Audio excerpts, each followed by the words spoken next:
అందరికీ నమస్కారం. Welcome back to Hanuman devotional channel. పొరపాటున కూడా ఇలాంటి వస్తువులు మీ ఇంట్లో ఖాళీగా ఉంచకండి. ఇంట్లోని కొన్ని వస్తువులు ఖాళీగా ఉంచకూడదని పెద్దలు చెబుతుంటారు. వాస్తు ప్రకారం కూడా కొన్ని ఖాళీ వస్తువులు ప్రతికూలతను పెంచుతాయి. అవేంటో తెలుసుకుందాము. మీ జీవితంలో మంచి రోజులు అకస్మాత్తుగా చెడ్డ రోజులుగా మారితే ఖచ్చితంగా ఇంట్లోని వస్తువులపై కొద్దిగా శ్రద్ధ వహించండి.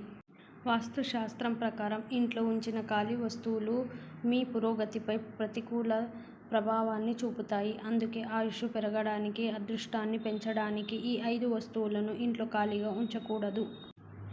ఆహార పాత్రలు, డబ్బాలు. వాస్తు శాస్త్రం ప్రకారం ఆహారం నిల్వ ఉంచే పాత్రలు, డబ్బాలను ఖాళీగా ఉంచకూడదు.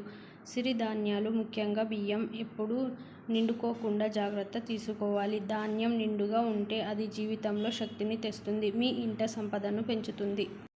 బాత్రూంలో ఖాళీ బకెట్. వాస్తు శాస్త్రం ప్రకారం బాత్రూంలో ఖాళీ బకెట్ ఉంచకూడదు. బాత్రూంలో ఉంచిన ఖాళీ బకెట్ ప్రతికూల శక్తిని తెస్తుంది. ఇది అనేక సమస్యలను దారి తీస్తుంది. మీరు బకెట్ ఉపయోగించకపోయినా ఎల్లప్పుడూ నీటితో నింపండి.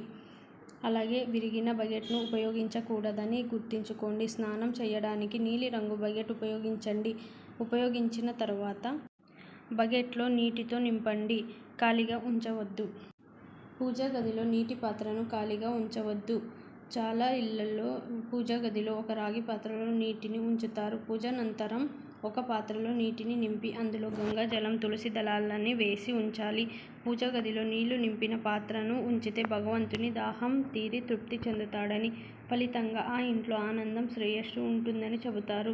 వీటితో పాటు ఆ ఇంట్లో సానుకూల శక్తి ప్రవేశిస్తుంది. మరోవైపు ఖాళీ నీటి పాత్ర ఇంట్లోని వారి జీవితంపై ప్రతికూల ప్రభావాన్ని చూపుతుంది. దీనివల్ల కుటుంబ సభ్యులు ఆర్థిక సంక్షోభాన్ని ఎదుర్కొంటారు. ఖజానా ఖాళీగా ఉంచకూడదు. డబ్బు భద్రంగా ఉంచే బీరువాను ఖాళీగా ఉండనివ్వద్దు. బీరువా లేదా పర్సు ఎల్లప్పుడూ ఖాళీగా ఉండకూడదని గుర్తుంచుకోండి. ఎల్లప్పుడూ వాటితో కొంత నగదు ఉంచండి. ఖాళీ పర్సు పేదరికానికి దారి తీస్తుంది. అందుకే పర్సులో కొంత డబ్బు తప్పనిసరిగా ఉండాలని గుర్తుంచుకోవాలి. ఒక్కసారి ఖాళీ చేయవద్దు. దీనితో పాటు మీరు గోమతి చక్రం, శంఖాన్ని కూడా వాటిలో ఉంచితే మీ శ్రేయస్సును మరింత పెంచుతుంది. చివరిగా బిర్యానీ దినుసులు. వాస్తు ప్రకారం ఇంట్లో బిర్యానీ దినుసులు అంటే యాలకులు, లవంగాలు, దాల్చిన చెక్క, అనాస పువ్వు డబ్బాను ఖాళీగా ఉంచకూడదు. సుగంధ పరిమళాలతో కూడిన ఈ దినుసులు లక్ష్మీదేవికి ఎంతో ఇష్టం. ఫ్రెండ్స్, ఈ వీడియో గనక మీకు హెల్ప్ఫుల్ అనిపిస్తే ఈ వీడియోకి ఒక లైక్ చేసి అలాగే నా ఛానల్ని సబ్స్క్రైబ్ చేసుకోండి. Thank you for watching.